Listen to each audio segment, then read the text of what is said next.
शिष्य की चंचलता और मृत्यु का सत्य। एक बार की बात है कि एक जंगल में एक महात्मा रहते थे। महात्मा जी सुबह शाम अपने शिष्यों को पढ़ाते लिखाते और बाकी समय आश्रम के कार्य व अपने योगाभ्यास में व्यस्त रहते थे। खाने के लिए जंगल से कंदमूल शिष्य ले आते और नदी से पानी की व्यवस्था जुटा लेते। इस तरह महात्मा जी का जीवन बड़ी ही सुख शांति और आनंद में कट रहा था। लेकिन महात्मा जी का एक शिष्य श्वेतांग बड़ा ही चंचल स्वभाव का था। महात्मा जी उसे अच्छे से जानते थे। जब तक किसी काम में लगा रहता वो शांत रहता है, लेकिन जैसे ही बेकार हुआ उसने मन में तरह तरह के विचार आने लगते थे। वह हमेशा भक्ति को छोड़कर आसक्ति के पीछे भागने के सपने संजोता रहता था। आखिर एक दिन उसने अपने मन की माया को महात्मा जी के आगे कह ही सुनाई। शिष्य बोला, गुरु जी, आप दिन भर यहाँ एक जगह बैठे रहते हैं, आपका मन कैसे लगा रहता है? चलिए एक दिन नगर घूम आए। वहाँ बड़े बड़े राजे महाराजे आपके शिष्य बनेंगे। बड़े बड़े महलों में प्रसाद ग्रहण करने को मिलेगा। शिष्य की मनोवांछा महात्मा जी जान चुके थे। महात्मा जी बोले, देख श्वेतांग, मैं तो यहीं पर मस्त हूँ, लेकिन अगर तुझे जाना है नगर तो जा सकता है। शिष्य बोला, गुरुजी, अकेले जाएंगे तो अच्छा नहीं लगेगा और हमें कोई जानता भी तो नहीं। आप साथ चलते तो बाजार भी घूम लेते और कुछ सामान भी खरीद लाते। महात्मा जी बोले, मुझे तो फुर्सत नहीं श्वेतांग, तू जा घूम कर आ जाना। तुझे बाजार से जो चाहिए हो मेरा नाम लेकर बोल देना। श्वेतांग अकेला ही नगर को चल दिया। नगर में प्रवेश करते ही बड़ी बड़ी अट्टालिकाएं देखकर श्वेतांग अचंभे से उन्हें देखने लगा। सब कुछ अच्छे से देख देख कर वह आगे बढ़ा जा रहा था। तभी उसकी दृष्टि मुस्कुराती हुई एक सुंदर युवती पर पड़ी। श्वेतांग एक ब्रह्मचारी था। युवती को देखते ही कामदेव उसकी आंखों से प्रवेश करके हृदय में बैठ चुका था। युवती के विचारों ने कुकल्पनाओं को और अधिक हवा दे दी। श्वेतांग अब वासना की भूख को मिटाने के लिए छटपटाने लगा। वह अब योग जप तप सब भूल चुका था। कामदेव के आगे ब्रह्मचर्य की क्या मजाल। श्वेतांग अब उस सुंदरी को पाना चाहता था। जब श्वेतांग उस युवती के महल के मुख्य द्वार पर पहुंचा तो उसकी सेविका बाहर आई और बोली, बोल ब्रह्मचारी, क्या चाहिए? श्वेतांग बोला, मुझे उस सुंदर युवती से मिलना है। असल में वह युवती एक गणिका थी।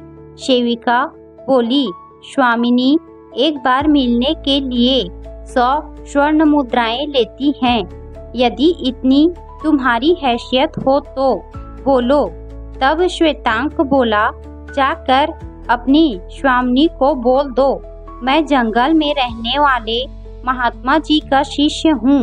महात्मा जी का नाम सुनकर वह गणिका स्वयं बाहर आ गई और बोली, तुम मुझसे मिलने आए हो, क्या यह बात तुम्हारे गुरु को पता है?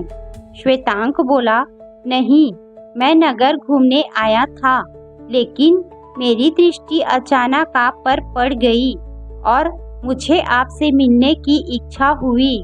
गणिका बोली, हे ब्रह्मचारी, मैं तुमसे 100 स्वर्ण मुद्राएं नहीं लूंगी, लेकिन तुम्हें एक बार अपने गुरु को पूछकर आना होगा कि तुम मुझसे मिलना चाहते हो। गणिका को हाँ कहकर श्वेतांग वहाँ से चल दिया। संध्या को जब श्वेतांक आश्रम पहुंचा तो गुरुजी उसका चेहरा देखकर ही सारा माजरा समझ गए।